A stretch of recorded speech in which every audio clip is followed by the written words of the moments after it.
Good morning, everybody. So, I woke up this morning and I'm still hurting, and the nerve block still isn't working. And I took an antibiotic, cephaloxin, some antibiotics that I had left over to see if there's an infection and to try to kill the infection inside of my stomach. Now I'm gonna out that the only reason why they have the real eye on me is not to make a movie, and it is not to keep me safe. It's so they can anticipate what my next move is and invade my doctor's offices and invade my home and know when I'm asleep so they can attack me and kill me. The real eye isn't because they're making a movie. It's because they want to get away with killing me. And they want to pay off the doctors and the attorneys and everyone not to help me. That was little Joshua's yes, that I was going to be left this way and he was never going to fix me, and that he hates me because I told he raped my daughter and he raped me. And now I go to my divorce attorney on the 1st, and I'm keeping it and the appointment this time, and I'm filing a restraining order, and I'm forcing them to close the eye on me because they use it to hurt people and they use it to hurt me. It's not so they can be famous or make people famous. It's a way to manipulate people from the truth, like smoke and mirrors. It's an illusion, an optical illusion to confuse you about what's really happening. But once my organs start to shut down, and once I get really bad infected and something really bad goes wrong, they're all going to know that it happened and that it's real. And what are you going to do? Because they have to do an autopsy on me for proof of death. They have to put the real reason why I died on my death certificate. I've already signed the papers for an autopsy to be performed. And in my trust and in my will, before anybody can get anything and inherit anything, they have to pass a polygraph test. And they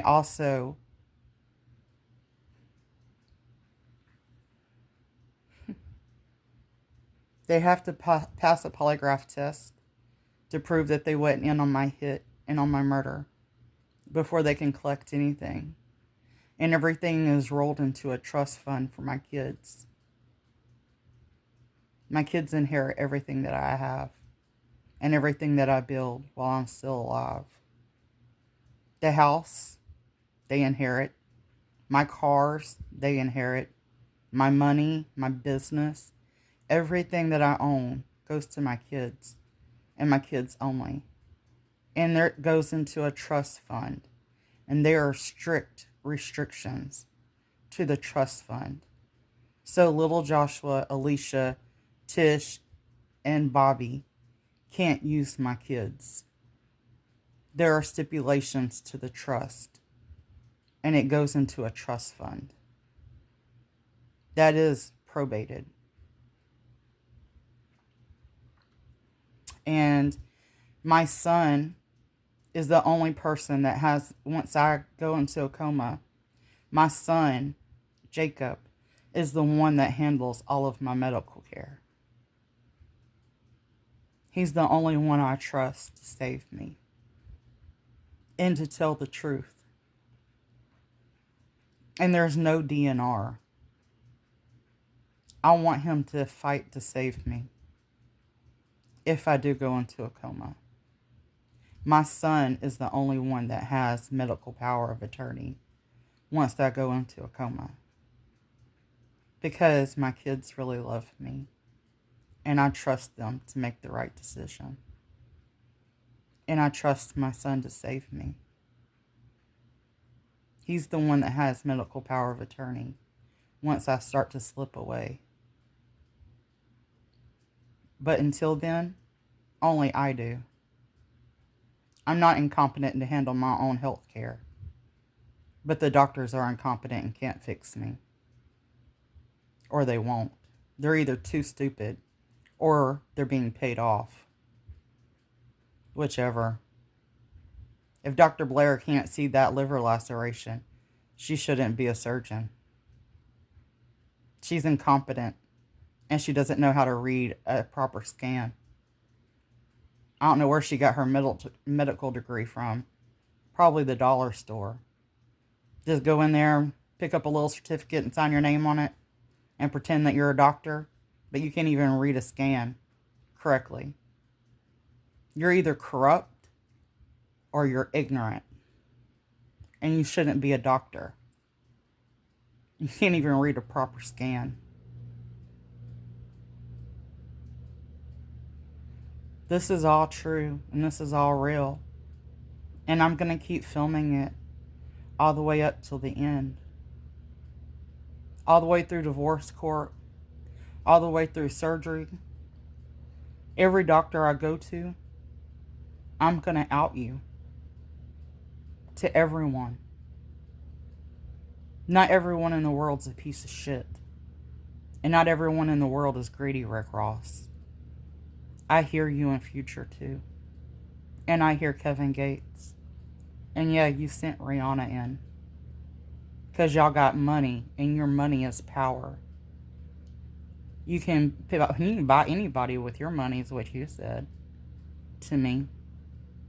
That they would all turn their backs on me for your money. And that you would prove it, that they would. That they weren't ethical. And that they weren't humanity. They didn't have humanity in them.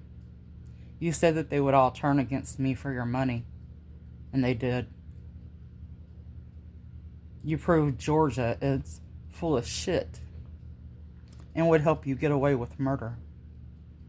That's why I don't go to Georgia for my medical care. Now the whole world sees how corrupt Georgia is. But I don't have a right to sue the entire state of Georgia for letting you take it this far. Roberto, I'll see you in divorce court. Rick Ross, you're on borrowed time. I'll see you in future soon. Your money's not power, and you're not God. You're just an ignorant, drug-dealing rapper with too much money. And a has-been. And trying to fucking kill me to up your thug with Trap City in Atlanta to glorify yourself like a god. But you're no god. You're just a drug-dealing rapper with too much money. I read your book on Audible. I know everything that you've done. You remember when you kidnapped the gardener, and you held him and pistol whipped him? It was all over Fayette County. And I'm just your next victim. You went from aggravated assault and kidnapping to kidnapping and murder. Enjoy your fame, you stupid motherfuckers. It's real.